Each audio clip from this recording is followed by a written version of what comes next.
부탁드립니다.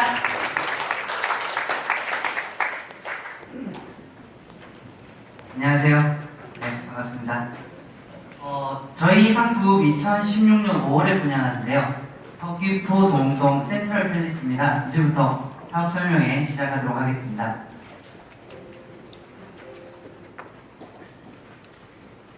자, 먼저 시행사랑 시공사 소개를 해드릴게요. 시행사는 참 좋은 글로벌이라는 주식회사입니다. 저희 여기 보시면은 제주 센트럴 팰리스죠. 저희 상품은. 근데 호텔을 지었어요. 제주도 연동에 센트럴시티 호텔이 있고요. 양평에는 아파트를 지었습니다. 휴먼비비라고. 그리고 전주에는 스카이타워, 랜드마크 타워죠. 그리고 서울 관철동, 대치동, 서초동에서 많은 사업을 믿을 수 있는 그런 시행사입니다. 다음은 시공사인데요. 대명건설 아시죠? 대명건설 너무 유명한 회사니까요. 보시면 모범납세자 표창도 받았고요. 무죄 달성 기록 인정도 받았고, 우수 시공업자 선정 등 많은 그런 수상 이력이 있습니다. 특히 대명건설 같은 경우에는 나이스 평가정보 주식회사에서 신용등급 A, 건설공제조합 신용등급 A, 즉 탄탄한 신용을 바탕으로 안정적인 성장세를 이루고 있다. 네, 즉 믿음직한 시공회사라고 말씀드릴 수 있습니다. 그러면 대명에서 최근 어떤 실적을 가지고 있는지 말씀을 간단하게 드리겠습니다. 너무 잘 아시죠? 대명 레저 그룹이 가지고 있는 홍천의 대명 비발디 파크, 그리고 그 옆에 있는 오션월드, 그리고 인천 간석 이블럭에는 아파트도 지었고요. 여수 엑스포때에는 엠블럼 호텔이라고 여수에 있는 랜드마크 호텔도 대명 건설을 지었습니다. 즉 쉽게 말하자면 주택뿐만 아니라 리조트, 그리고 레저, 호텔 등의 전국의 다수의 시공 실적을 보유하고 있는 회사입니다. 자, 그럼 이제 제주도 서귀포에 대해서 말씀을 드릴 건데요. 오늘은 일종의 사업 설명회고 제목 자체가 여전히 뜨거운 시장, 제주 부동산 시장에 대한 그런 설명회잖아요. 그러면 두 가지만 좀 생각을 하시면 될 것 같아요. 이게 우스갯소리로 한국이 월드컵에서 우승하는 방법, 이런 얘기 되게 많이 하거든요. 딱 두 가지만 잘하면 된대요. 여러분들도 부동산을 만약에 수익형 상품으로 투자를 하실 때는 딱 두 가지만 잘하면 돼요. 축구할 때 두 가지는 뭐냐면 골을 잘 넣고 골을 잘 안 주면 된대요. 너무나 쉽죠? 네, 수익형 상품도 마찬가지입니다. 두 가지만 보시면 돼요. 보통 투자를 하게 되는 상품에 대해서 이 상품이 앞으로도 수요가 꾸준히 창출돼서 사람들이 사고 싶어 할 것인가, 즉 내가 지금 샀을 때 시세가 가장 높지 않고 향후에도 상승할 것인가. 그리고 두 번째, 내가 사고자 하는 이 상품이 향후에도 가치가 상승하지만 그 가치가 상승할 때 그 안정적으로 이어갈 수 있는가. 그 두 가지만. 즉 내가 샀을 때보다 오르고 나중에, 그리고 내가 샀을 때 바로바로 임대를 줬을 때 임대를 맞출 수 있느냐, 이 두 가지 포인트만 접근을 하시면 돼요. 굉장히 쉽죠. 근데 그런 쉬운 걸 알려면은 좀 더 디테일한 것들을 아셔야 되니까요. 그런 걸 위주로 제가 좀 말씀을 드리겠습니다. 먼저 제주도 서귀포에요. 예전엔 이런 말이 있었습니다. 말을 놓으면 제주도로 보내고 사람을 놓으면 서울로 보내라고 했는데 요즘 완전히 바뀌었어요. 제주도엔 승마장이 없어서 말은 이제 서울권에 있는 승마장으로 보내고요. 사람은 제주도로 가고 있습니다. 그 이유 조금 이따 설명을 해드릴게요. 자, 죄송합니다. 자, 서귀포 시장 보시면요. 이게 2015년 국토교통부에서 나오는 전국 시도별 토지 가격 총액 변동률이라는 거예요. 쉽게 말하자면 전국의 시도 중에서 어디가 가장 토지 가격이 많이 뛰었느냐라고 봤을 때 제주가 19.35%로 1등을 했습니다. 그런데 서울이 한 4%, 경기가 3.5%대 한 5배 올랐거든요. 토지가 5배 오르는 이유가 딱 두 개밖에 없어요. 첫 번째, 사람이 늘었다는 거예요. 왜? 사람이 늘면 사람이 살 주택이 필요하죠? 주택이 늘면 뭐가 필요합니까? 그 사람들이 쓴 인프라나 상가나 여러 가지들이 필요해요. 즉 사람이 늘면 토지 가격이 상승합니다. 그렇다 하더라도 2등인 울산보다 너무 상대적으로 많이 높죠? 이런 경우에 뭐까지 겹쳤다고 보면 되냐면 토지가 올라갔는데 사람이 활성화되니까 이거 나중에도 오르겠네라는 투자 수요가 붙었다는 얘기예요. 그 대표적인 호재가 뭐냐? 제2공항개발 같은 제주에 큰 프로젝트가 있어서 사람들도 많이 유입됐고, 그리고 거기에 따라서 돈 좀 벌어봐야 되겠다는 투자 심리가 굉장히 자극을 받아서 지금 전국에서 유일하게 불이 꺼지지 않는 시장, 이게 바로 제주도입니다. 그럼 실제로 인구가 얼마나 늘었는지 한번 볼까요? 제주도 시장의 특징이요. 2009년도 한번 보시겠어요? 2009년도에 한 56만 2천 명이 인구였어요. 이 이전으로 가면 제주도는 한 50만에서 56만 명은 그냥 왔다 갔다 하던 되게 평범한 시장이었어요.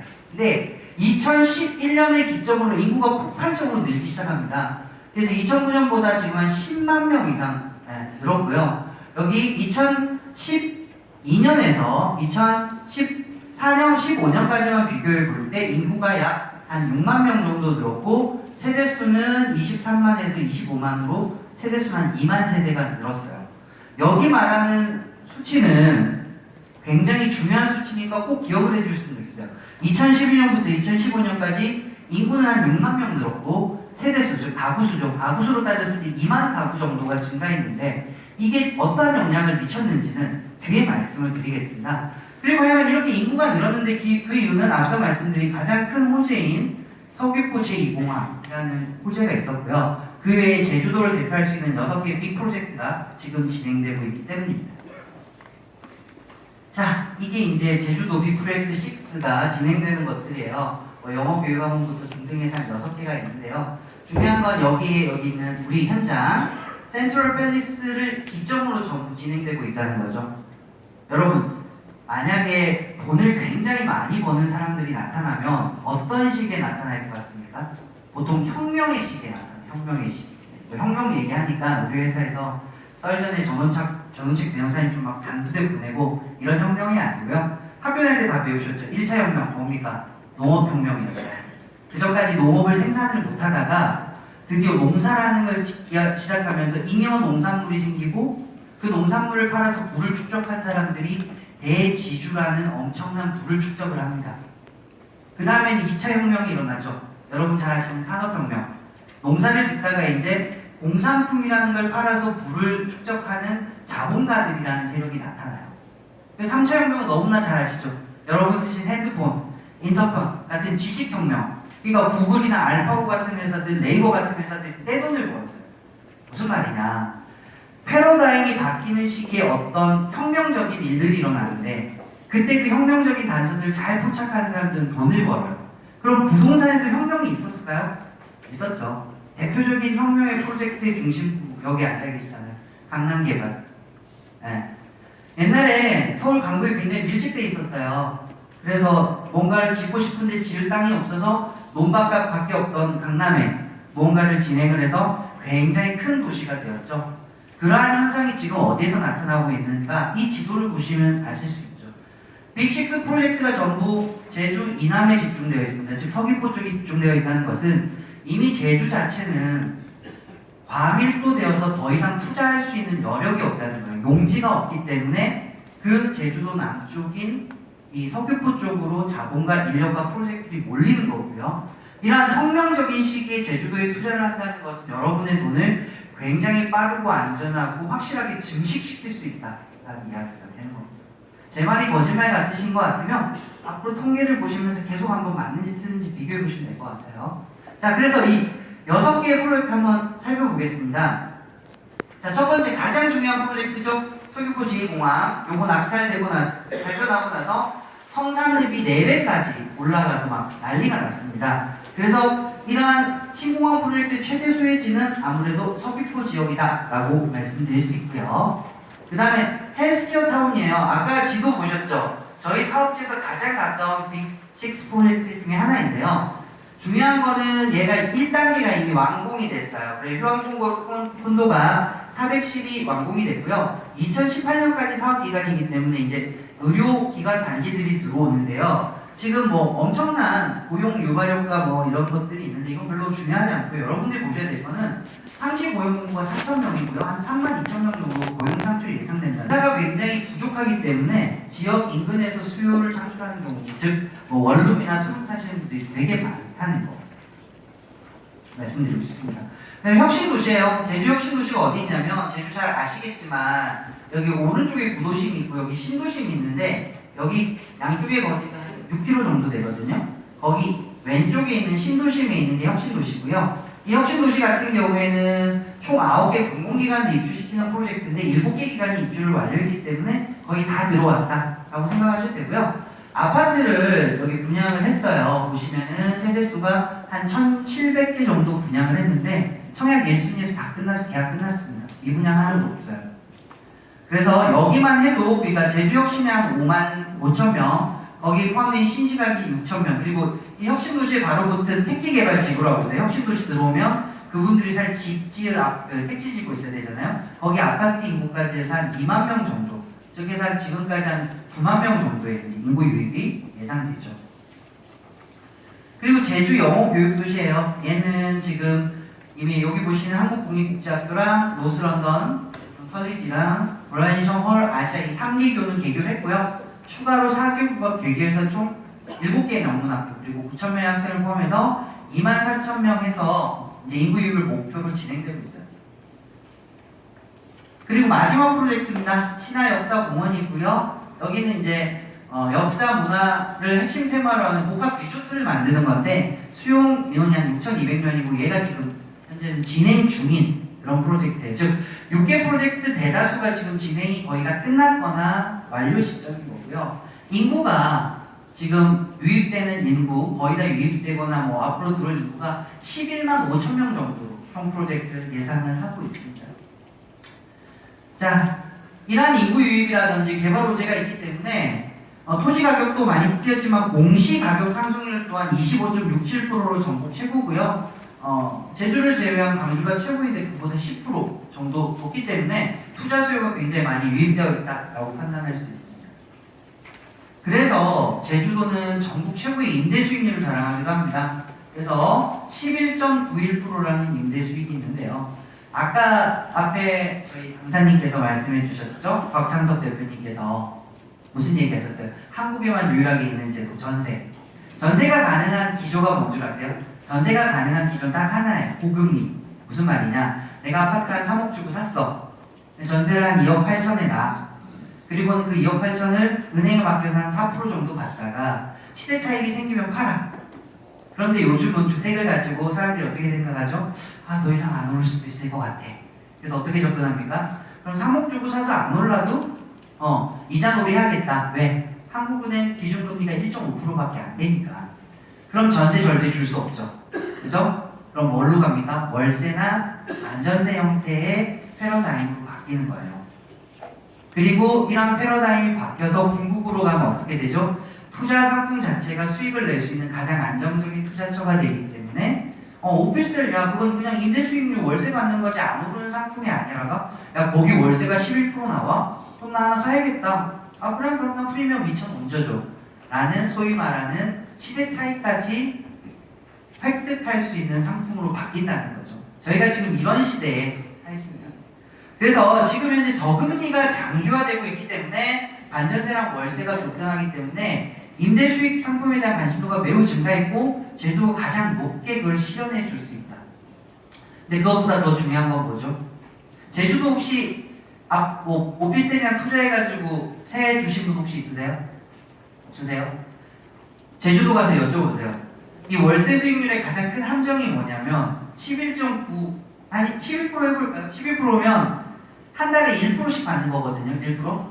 그죠? 1억이면 100만 원씩 받는 거예요. 근데 공실이 2달만 나면 어떻게 되죠? 수익률 10%로 떨어지고 3달만 나면 팍팍 떨어집니다. 그래서 임대 수익 되게 싫어하시는 분도 많아요. 근데 제주도 어떻습니까? 제주도는 아주 럭셔리합니다. 1년치 연세를 받아요. 그러니까 뭐 세가 한 달에 100만 원이면 1,200만 원을 받습니다. 그러니까 1년에 한 번만 머리 아프시면 돼요. 무슨 말씀인지 아시겠죠? 그렇기 때문에 제주도는 임대 수익이 높다는 것 이외에 큰 메리트가 뭐냐? 소위 말해서 공실로 인한 임대 수익률의 로스가 가장 적은 도시가 제주도입니다. 자, 그리고 이제 시세 리딩 단지 최근 4년간의 실거래가예요. 아까 제가 말씀드렸죠. 2012년부터 2015년까지 제주도의 인구가 몇만 명 정도 상승했다고요? 증가했다고요? 6만 명. 세대로 따지면 몇만 세대가 증가했다고요? 2만 세대가 증가했죠. 즉 인구 6만 명에 2만 세대가 더 유입이 되었을 때 아파트 가격이 아파트 가격이 여기 보시는 것처럼 2억에서 4억으로 올랐어요. 핫하죠? 그렇잖아요. 지금 몇 년간인가요? 12, 13, 14, 15, 16. 5년간 2배 올랐습니다. 굉장히 좋은 투자처죠. 그죠? 연간 20%씩 올랐으니까요. 그럼 여러분 제가 아까 말했던 질문 생각나세요? 내가 이 상품 좋아 보여. 사고 싶죠? 사고 싶어요. 근데 상투 잡았으니까 겁나지 않으세요? 지금 사서 더 떨어지거나 안 오르면 어떡하지? 그래서 제가 인구추이 말씀드린 거예요. 제주도 6대 프로젝트로 앞으로 유입될 인구의 숫자가 몇 만이라고요? 11만 5천 명입니다. 6만 명이 늘었을 때, 즉 6만 명이 늘었을 때 5년간 더블 뛰었어요. 근데 11만 5천 명이 더 들어와서 약 3만 5천 세대가 더 증가했을 때 이것보다 더 높은 소위 말하는 집가 상승률을 가져올 수 있느냐? 저는 가능하다고 봐요. 왜? 앞에 강사님이 얘기하셨죠. 마곡지구 얘기하셨잖아요. 마곡지구 핫해가지고 오피스텔 잘 되니까 너도 나도 오피스텔 지어가지고 다 같이 망할 것 같으니까 개발 금지 제한 발표를 했잖아요. 제주도가 관광특별시인 건 아시죠? 네, 관광특별시라는 거는 그 도시의 기능을 관광에 맞춰놨다는 거예요. 즉 제주도의 토지 사용 허가 면적을 잘 살펴보시면요, 관광용지 비율이 굉장히 높습니다. 그럼 관광하면 제주도에 뭐 보러 가요? 한라산, 백록담 이런 거 보러 가죠. 그래서 개발을 제한해놓은 녹지 비율도 굉장히 높습니다. 그럼 뭐가 절대적으로 부족할까요? 주거 용지가 굉장히 부족해요. 즉 대체 가능한 토지가 거의 없다는 게 제주의 특징이에요. 그래서 이러한 아파트들 분양가가 시세가 많이 오른 게 문제가 아니고요. 실제로 제주 현지 부동산 가서 물어보세요. 나 아파트 하나 살게요. 안 줍니다. 매물 나오면요, 그냥 잘 아는 현지 지인들한테 넘겨서 그들만의 리그가 형성돼 있습니다. 그렇다고 주택이 확연하게 많이 늘어나기가 쉬우냐? 굉장히 어렵습니다. 제주도가 뭘로 유명하죠? 현무암이죠. 그죠? 현무암 특징이 땅을 파도 그렇게 안 들어가요. 그러니까 일반 아파트 10층 올리는 것보다 지하 2층 파는 게 기간이 똑같이 걸려요. 1년씩 걸려요. 그러니까 제주도는 주택을 지어서 팔기가 굉장히 어렵기 때문에 소위 말하는 전국 관광객이 새끼는 택지지구 아파트 개발이 굉장히 어려운 곳입니다. 그렇기 때문에 대체 가능한 주택이 굉장히 희소하기 때문에 여러분들은 믿고 투자를 하셔야 된다고 저는 생각을 해요. 자, 그래서 중요한 건 이렇게 많이도 올랐지만 매물 자체가 굉장히 극소수이기 때문에 신규 분양 물량이 매우 절실한 상황입니다. 네, 여기 저희 현장이고요. 서귀포 시청인데 그 인근에 그럼 아파트 말고 오피스텔 하면 되잖아요. 오피스텔 한번 살펴볼게요. 이렇게 일정사 인근으로 쭉 오피스텔들을 표시해놨는데요. 얘네들이 전부 다 소규모 20에서 40실 건립이 대다수라서 원룸만 있어요. 즉 아파트는 짓기 힘든데 그렇다고 살아보자고 하니 원룸이 많아서 투쓰리룸 필요성이 굉장히 많아요. 즉 투쓰리룸을 찾는 사람들이 굉장히 많다는 거예요. 그래서 이런 투쓰리룸에 대한 선호도가 굉장히 높아지고 있기 때문에 저희 상품 매우 좋다라고 말씀드릴 수 있어요. 왜냐하면 저희 상품 보시면은 총 402세대인데요. 제주도에서 단일 규모 최대 프로젝트예요. 그래서 도시형 생활주택과 오피스텔 합쳐서 소형 아파트로서는 402세대, 제주도 최대 단일 규모고요.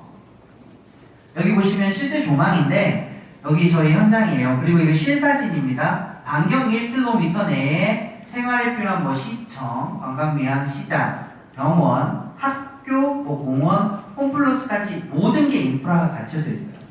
여러분 부동산 투자하실 때 뭘 좀 잘 보셔야 되냐면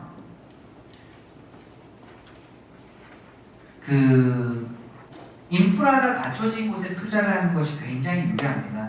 옛날에 이런 말 있죠. 저희가 역세권 되게 중요하게 생각을 하잖아요. 앞에 강사님도 얘기를 했는데 저희 국어사전에 보면 역세권의 정의가 반경 500m예요. 그러니까 지하철역을 중심으로 1km짜리 원을 그리면 거기가 역세권이에요. 근데 일본 같은 나라는 역세권의 정의가 굉장히 달라요. 일본은 역의 사이즈에 따라서 600, 800, 1200 미국 같은 경우에도 800, 1200, 1.5km까지도 역세권으로 규정을 하고 있어요. 주마다 달라요. 그러니까 무슨 말이냐면 왜 역세권을 사람들이 강조를 하냐면 그 역세권에서 생활을 한다는 것 자체가 더 이상 역세권을 선호를 하는데 역세권의 땅이라는 게 한정돼 있잖아요. 그래서 인프라가 다 갖춰진 곳에 지으면 대처할 수 있는 상품들이 없기 때문에 굉장히 선호를 해요. 그래서 뭐 옛날에는 여기 지나간다고만 해도 땅값이 오르는 시절이 있었죠.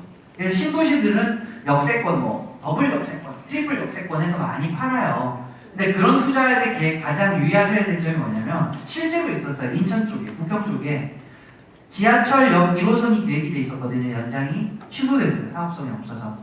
건설사랑 분양받은 수분양들이 소송까지 했어요. 어떻게 됐을 것 같아요? 수분양자들이 졌습니다.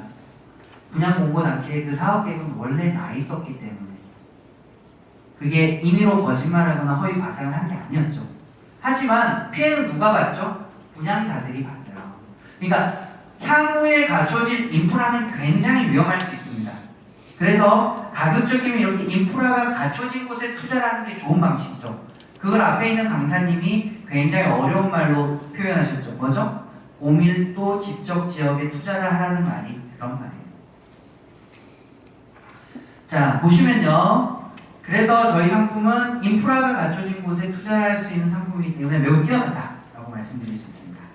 자, 상품 안내예요. 앞서 말씀드린 대로 소규모 원룸을 대체할 수 있는 원룸부터 3룸까지 총 14개 타입이고요. 일부 세대의 테라스 및 복층 설계를 해서 다양한 평면을 제공했기 때문에 선택의 폭을 넓혔습니다. 그리고 보시면은 최근에 분양한 타사 평면도예요. 여기 실외기 표시들 보이시죠? 약 한 평씩의 실외기를 공간이 잡아먹고 있기 때문에 그러한 부분에 있어서 공간 활용도가 매우 떨어집니다. 근데 저희는 아예 실외기랑 보일러실을 없앴어요. 그래서 100% 공간 활용할 수 있어요. 그리고 조망이나 채광 같은 것도 극대화됩니다. 그리고 아까 말씀드린 인근에 소규모 20에서 40실밖에 없는 그런 원룸들이 많다고 했죠. 근데 저희는 규모가 크기 때문에 1층에 이렇게 멀티 카페에서 입주민 전용으로 약간의 돈을 내긴 하지만 조식 서비스를 제공을 합니다. 그리고 친구나 지인들이 방문했을 때 같이 이렇게 손님을 모실 수 있는 1.5룸과 3룸의 게스트룸을 입주인 전용으로 제공을 하고 있어요. 이런 걸 줄 수 있다는 게 뭐냐? 규모의 경제죠. 규모가 클수록 이러한 시설들이 들어가서 옆에 있는 임대 상품들과 경쟁을 하더라도 충분히 팔릴 수가 있는 거죠. 그래서 호실이 많다라고 걱정할 만한 상황은 아니다라고 저는 판단하고 있어요. 자, 그리고 가장 최근에 지어진 J1타워조차도 여기 보시면은 서귀포 주요의 생활주택에서 보면 난방비가 높고 외관미관을 해치는 이런 LPG 가스를 이용해서 난방을 해요. 근데 저희는 이걸 아예 없었습니다. 설치비가 비싸긴 하지만 저희가 설치했으니까 생각하실 필요 없고요. 소위 말하는 누진세가 미적용되는 영업용 전기를 사용해서 하기 때문에 난방비가 이런 소위 말하는 LPG 가스 대비해서 약 60% 저렴한, 즉 평면적으로도 굉장히 특화되어 있으면서 난방비도 매우 특화되어 있는 상품이죠. 여러분 똑같은 오피스텔이라면 난방비가 60% 저렴한 데서 사시겠어요? 아니면 난방비가 비싼데? 너무나 답은 명확하죠. 그래서 보시면은 저희는 전기중앙 난방 시스템, 게스트룸, 조식 서비스, 홈플러스 옆에 있고요. 테라스 및 복층도 있고 중정 설계를 뺐습니다. 중정 설계가 뭐냐면 가운데 이렇게 구멍이 나 있죠, 오피스텔. 그러면 그 구멍이 나 있는 걸 사이로 이렇게 세대가 두 세대 이렇게 마주 보잖아요. 그럼 굉장히 불편하죠. 문을 열면 보이고 문을 열어놓을 수 없는데 저희는 중정을 뺐기 때문에 모든 세대들의 프라이버시가 보장이 되는 그런 형태로 되어 있습니다. 자, 결론이에요, 결론. 아까 말씀드렸죠. 내가 상투 잡았나? 라고 생각하시는 분들한테 해줄 마음은 한 가지예요. 6만 명이 들어와서 2만 세대가 늘었을 때 2배 올랐습니다, 여러분. 그런데 지금 11만 5천 명이 더 들어오기로 예정되어 있는데요.